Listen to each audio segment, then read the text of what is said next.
This is question 17 on the foundation calculator paper. Okay, the question says, the table gives some information about the birds Paula sees in her garden one day. So here's a table of that information, and there are the different types of birds. Complete the accurate pie chart. Complete the accurate pie chart. So they basically want me to complete the pie chart below. And before I even go on to the pie chart, I need to work out what each angle on the pie chart is going to stand for. And the first thing I need to do is to find out how many birds were spotted in this garden altogether. So I need to add up the frequencies.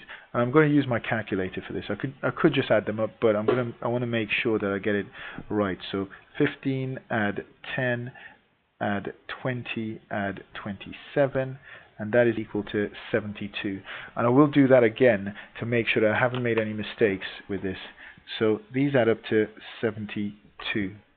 Now I'm going to add an extra column to the pie onto this table here, where I'm going to work out the angle. The angle on the pie chart that each of those sections is going to represent.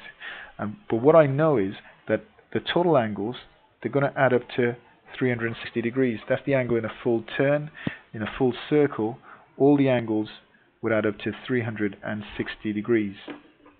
Now that's going to help a great deal, because what I need to find out is what do I times 72 by to get 360. So 72 times what would give me 360. I'm going to go off to the side here and do 360 divided by 72, and I need to see what that is going to give. So back to the calculator, 360 divided by 72 equals, and that's going to be 5. So what that tells me is that my multiplier is 5. 72 times 5 will give me 360. Let's just check that to make sure. 72 times 5 equals 360. So to find the angle that each of these sections on the pie chart is going to be, I'm going to times all the numbers in the frequency by 5. Okay, and again, to make sure that we get it all right, I'm going to use the calculator. 15 times 5 is equal to 75. I know what 10 times 5 is, that's 50. And 20 times 5, I know that's 100. 27 times 5, that's going to be 135. Okay, what I've got there are all the angles, these are all in degrees, that are going to be represented on the pie chart. And just to make sure as well, I'm going to add up the angles to make sure that they add up to 360.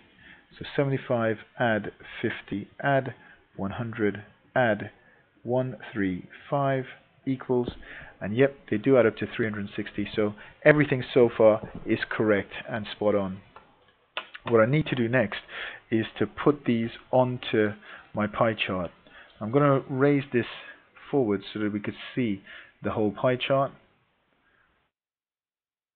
And I'll just put this information here. So the birds that were seen in the garden were magpie, thrush, starling, and sparrow. And the angles for each, magpie was 75 degrees, thrush was 50 degrees, starling was 100 degrees, and sparrow was 135 degrees. You need a protractor for this, and it's really important that you use a pencil and a protractor when drawing this, so that if you do make a mistake, you could always rub it off and make the correction.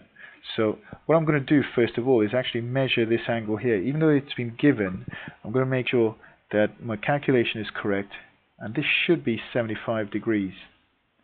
So if I place that there, and you could see it is spot on 75 degrees. I'm using the outer scale, 0, 10, 20, 30, 40, all the way to 70, and that is 75 degrees. And you can see the line underneath there.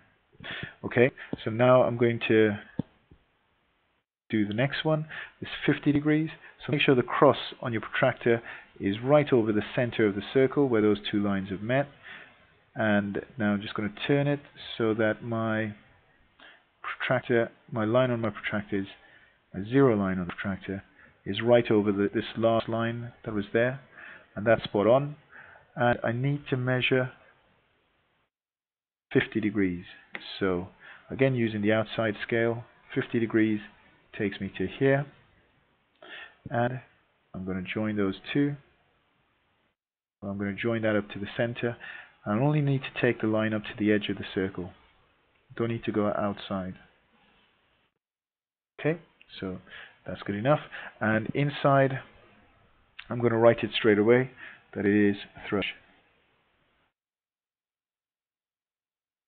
Okay, the next section is 100 degrees. So I'm going to do the same thing as before. Line up the protractor and measure 100 degrees. 100 degrees takes me up to here. Yeah, it's the outside scale, so that's where I got to. And I'm going to draw my line to the center. And that section stands for starlings.